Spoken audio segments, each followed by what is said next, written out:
आप सबों का अध्याय 6 जिसका नाम है आपदा और सह अस्तित्व, इसमें स्वागत है।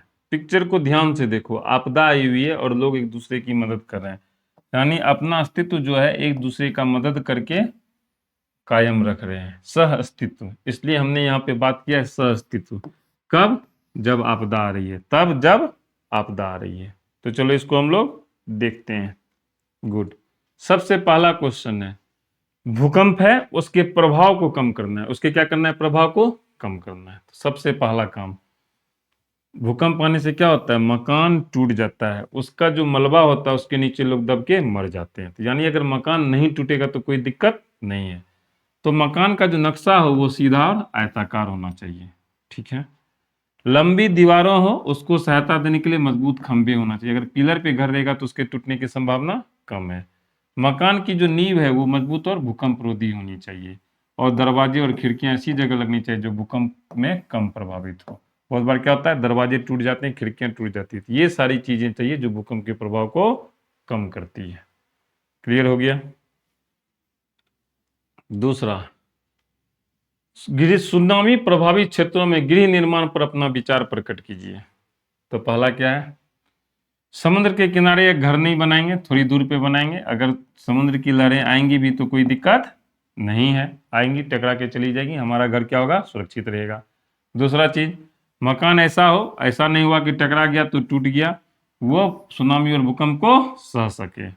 और मकान हमेशा ऊंचाई वाले स्थान पे होना चाहिए और दूरी कम से कम कितनी होनी चाहिए? 100 मीटर होनी चाहिए। तो क्लियर हो गया, हमने पहला भी देख लिया और दूसरा भी देख लिया। आगे देखते हैं क्या है। सुखाड़ में मिट्टी में नमी चाहिए ताकि लगे कि पानी है। क्या लगे? पानी है। तो सबसे पहला काम क्या होगा, खेतों में घास का आवरण रहना चाहिए ताकि नमी बने रहे। जब पहले हमने क्या था, पेड़ रहने से बारिश होती है, अगर घास रहेगी तो हमेशा क्या रहेगा? नमी रहेगा। सूर्य की रोशनी, मिट्टी में जो जल की मात्रा है, अगर घास नहीं रहेगा तो सूरज की रोशनी से क्या होगा? वो सीधे वाष्प में परिणत हो जाएगा। घास रहेगा तो घास उसको सूर्य की रोशनी के प्रभाव को कम करेगा। दूसरा, हमारे पास ऐसी फसलें की किस्में होनी चाहिए जो कम पानी में ही उग जाए। कम पानी में ही उग जाए, अगर कम पानी में ही काम हो जाएगा तो कोई दिक्कत नहीं है। तीसरा, हमको ड्रिप और छिड़काव वाली विधि को अपनाना होगा। हमारे पास या तो ड्रिप सिंचाई हो या तो स्प्रिंकल से भी हो। ड्रिप में क्या होता है, हम जड़ में पहुंचा देते हैं। स्प्रिंकल क्या होता है? फुहारा के तौर पे निकलता है जिससे बारिश होती है। जुताई क्या हो? हमेशा गहरी होना चाहिए ताकि नमी जो है, जो नीचे की मिट्टी में नमी है, वो ऊपर आ सके। बारिश के पानी को रोकने का उपाय होना चाहिए और उसको संग्रह करने के लिए हमेशा छोटे बांध होने चाहिए। साथ ही दूध उत्पादन जैसे कामों को हम बढ़ावा दें और आमदनी बनी रहे। तो क्लियर हो गया, हमने 3 क्वेश्चन को सॉल्व कर लिया। हमारे पास है अब दीर्घ उत्तरीय प्रश्न और लघु उत्तरीय प्रश्न है। भूस्खलन हो रहा है या बाढ़ जैसी प्राकृतिक विभीषिकाओं का सामना आप किस प्रकार कर सकते हैं? कोई भी तरह की परिस्थिति आ गई तो कैसे करेंगे? सबसे पहला चीज जो होता है ना, मकान ही टूटता है। जब घर टूटता है तो लोगों को समस्या होती है। तो मकान की नींव जो है हमेशा मिट्टी की बनावट देख कर बनानी चाहिए। अगर कहीं पे भूकंप प्रभावित जोन है तो मकान का नक्शा उस प्रकार का हो। भूस्खलन प्रभावित जोन है तो उसका नक्शा उस प्रकार हो। बाढ़ प्रभावित जगह है तो हर मिट्टी के प्रकार के हिसाब से मकान का नक्शा होना चाहिए। ढलान वाला क्षेत्र पर तो हमको घर बनाना ही नहीं है। कितना भी अच्छा घर बना लेंगे, अगर उधर से भूस्खलन होगा, उसका दबाव पड़ेगा तो हमारा घर टूट जाएगा।